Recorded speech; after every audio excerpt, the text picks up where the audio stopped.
حضور اکرم نے اعلان نبوت کیا 40 سال کی عمر میں۔ معلوم یہ ہوا کہ انسان کا سن شعور اور قوائے ظاہرہ و باطنہ جو مضبوط ہوتے ہیں اور کسی بہت بڑے بوجھ کے اٹھانے کے متحمل ہوتے ہیں، وہ عمر 40 سال ہے۔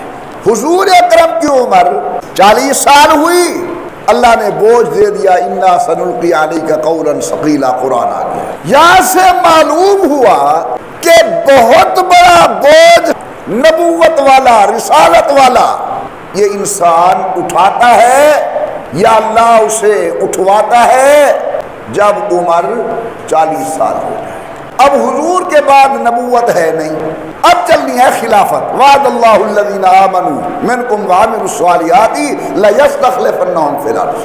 پیارے، اگر آپ کا ذہن حاضر ہے اور یہ میری بات آپ سمجھ چکے ہیں کہ نبوت و خلافت و رسالت تحمل کی عمر 40 سال ہے، تو پھر اب سمجھیے حضور کے بعد جب ابو بکر خلیفہ بنے تو عمر 40 سال ہو چکی تھی۔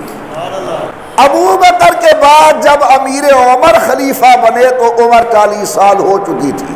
جناب عمر کے بعد جناب عثمان جب خلیفہ بنے عمر 40 سال ہو چکی تھی، اور چوتھے نمبر پر جب اب حضرت علی خلیفہ بنے تو عمر 40 سال ہو چکی تھی۔